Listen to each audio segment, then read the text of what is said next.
Today, I'm going to show you the #1 perfect remedy for a condition called keratosis pilaris.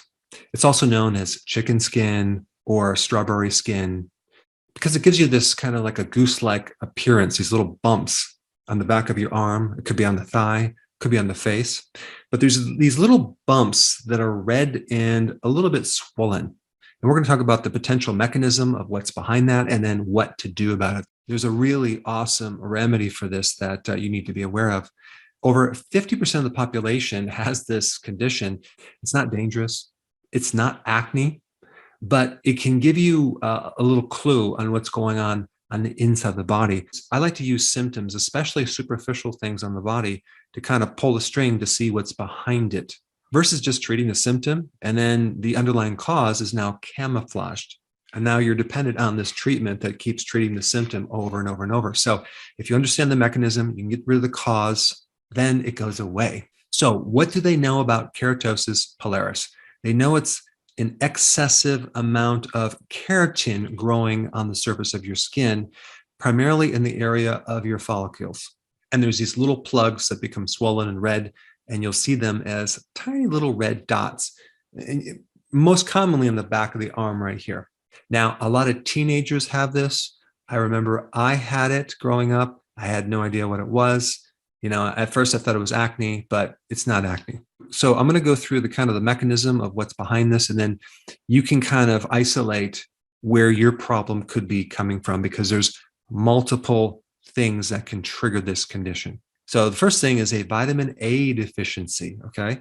When you're deficient in vitamin A, you can have a lot of skin issues. You can get acne. And you may think, well, I'm eating enough carrots, so I'm getting enough vitamin A, so I should be fine. But carrots don't give you the active form of vitamin A, which is retinol.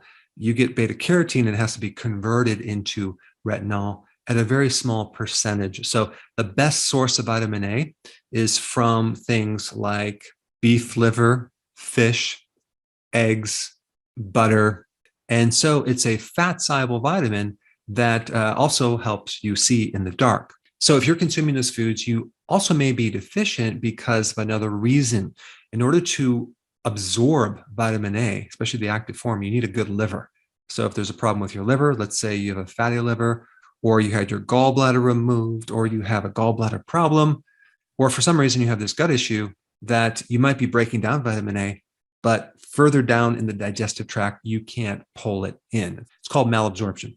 And it also could be that you decided to become a vegan and you no longer consume animal products. So you're trying to get your vitamin A from vegetable sources, and good luck on that. Or it could be that you went on a low-fat diet and you just don't consume enough of the foods that have vitamin A. All right, another factor is androgens on the skin. Okay, that's a male hormone, but women have it as well. And there has been a relationship between higher levels of androgen in females and getting this keratosis pilaris, especially if they have a condition called polycystic ovarian syndrome, where the ovaries are producing too much androgen. That's a male hormone, and that's affecting the skin, also hair loss and other problems. And one common cause of that would be high levels of insulin in the blood. They call that hyperinsulinemia. And so this too much insulin in the blood problem can not just trigger androgens to cause this problem, but can directly affect your skin in a very negative way. There are so many different problems that occur when your insulin is too high, especially with the skin. I mean, you can get skin tags, you can get rough, old skin, but not just on the skin, but it happens on the internal part of your body too, inside your arteries. So there's a lot of issues with that. And so we have to recognize this high level of insulin connection too, and what can cause that. Of course, the things that you may already know: consuming a high carb diet, eating too frequently, doing a lot of snacks, but there's some other things that can also increase insulin, like high levels of stress that can increase cortisol, which then can increase insulin. And that is why people that go through emotional stress or chronic stress tend to have this keratosis pilaris. And also there's a higher risk of people that are obese, that have metabolic syndrome, that have this as well because of the insulin factor. And there's also one other really interesting trigger for high insulin, and that is consuming a lot of omega-6 fats, corn oil, soy oil, canola oil. It's in all the restaurant foods, fast foods. It's in a lot of foods that you probably already eat right now. Not only is it very inflammatory, but it can actually raise your insulin. It's fascinating because omega-6 fatty acids are essential fatty acids, and that is supposed to prevent or fix this problem. But what people don't know is you have to have the right ratios of omega-6 to omega-3. And the average person is like way, way too high in omega-6 and way too low in omega-3, which is the opposite. It's like anti-inflammatory. So they don't make this distinction in a lot of the data when you read about this condition. They just give you the data, oh, you just need to have essential fatty acids to help your skin. And they don't tell you the very important point of the ratios. The ratios are key. You don't want a high ratio of a lot of 6 to omega-3 fatty acids.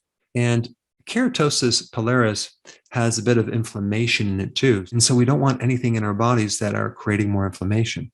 Now, the last point that triggers this condition is estrogen dominance. And this is why you see people who take birth control pills all of a sudden get these little bumps in the back of their arm or their legs. Or when a female becomes pregnant, she may also develop that condition as well.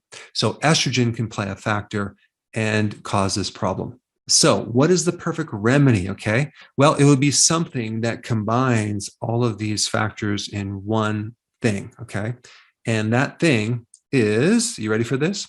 Cod liver oil, not regular fish oil, but cod liver oil. Why?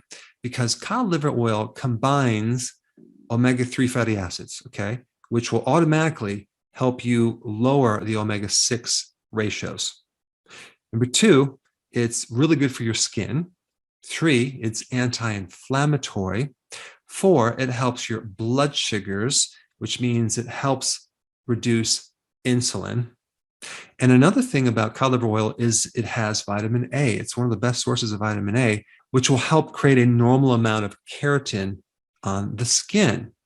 And on top of that, there's a bonus about cod liver oil. It has vitamin D in it. It's a good source of vitamin D, which is great for the skin. Vitamin D helps not only lower insulin, but it helps reduce inflammation. For those of you that don't like the cod liver burps, you can get them in a capsule.